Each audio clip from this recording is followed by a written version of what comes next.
दोस्तों, आज आपको सुना रहा हूँ मज़ेदार स्वयं का लिखा हुआ व्यंग भ्रष्टाचार का सिलेबस।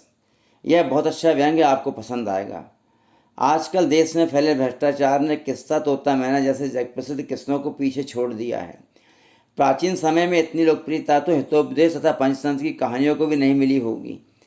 देश में प्रत्येक क्षेत्र में फैले भ्रष्टाचार को ध्यान में रखते हुए अब राज्यों के लोक सेवा आयोगों ने निर्णय लिया है कि इसे प्रवेश परीक्षा में अनिवार्य विषय के रूप में शामिल कर लिया जाए। दोस्तों, सामान्य ज्ञान और अन्य अनिवार्य विषयों की अनुपयोगिता से खींचकर आयोग ने मुझे इसका सिलेबस निर्माण करने का जिम्मा सौंपा है। अब जो भी उम्मीदवार इस विषय में न्यूनतम अहर्रक अंक प्राप्त करेंगे उन्हें ही चयनित किया जाएगा, उन्हें साक्षात्कार के लिए बुलाया जाएगा। इस विषय का सिलेबस व उसकी संक्षिप्त रूपरेखा जो है वह मैंने तैयार की है और यह रूपरेखा इस प्रकार है। नोट आपको दे रहा हूँ। यह पाठ्यक्रम निम्नलिखित 5 इकाइयों में विभाजित है, जैसा कि सिलेबस होते हैं।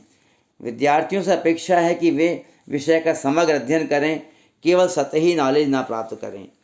सबसे पहले भ्रष्टाचार, उसकी अर्थ, परिभाषा, महत्व, विदेशों में व्याप्त विभिन्न प्रकार के भ्रष्टाचारों में स्वदेशी भ्रष्टाचार की श्रेष्ठता, उनमें असमानताएं व समानताएं, गुण दोष आदि, ये आपके सिलेबस में रहेगा।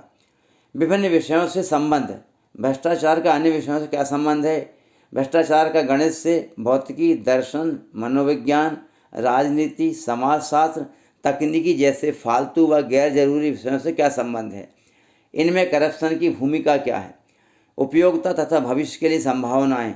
विद्यार्थियों से अपेक्षा होगी कि वे इस इकाई का अंतर्गत ज्ञान प्राप्त करें और प्राप्त ज्ञान को अपने जीवन में उतारने का प्रयास करें। अगला आपका पैराग्राफ रहेगा, शीर्षक रहेगा भ्रष्टाचार की सार्थकता। यह कला है अथवा विज्ञान, इससे संबंधित महत्वपूर्ण नियम।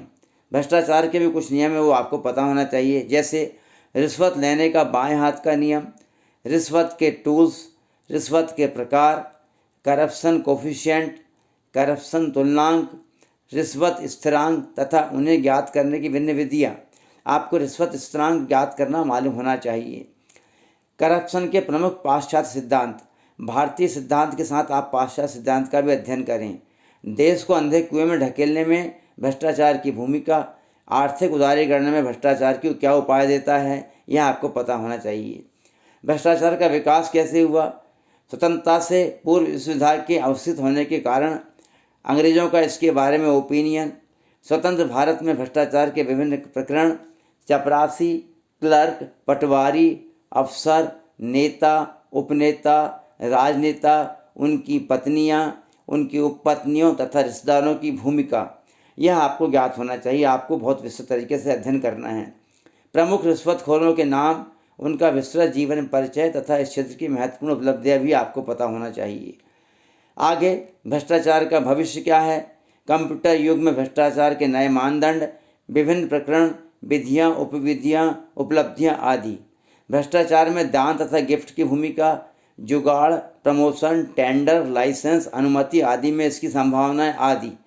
आयोग इसके अतिरिक्त करप्शन से संबंधित विभिन्न प्रकार के समसामयिक प्रश्न भी पूछ सकता है। आपको उसका विशेष रूप से अध्ययन कर लेना है, उसकी जानकारी आपको होना चाहिए। इस संबंध में किसी तरह का विरोध मान्य नहीं होगा। दोस्तों, मेरा यह पूर्व प्रकाशित व्यंग है। मैं विभिन्न समाचार पत्र से साभार इसे आपके सामने प्रस्तुत कर रहा हूँ।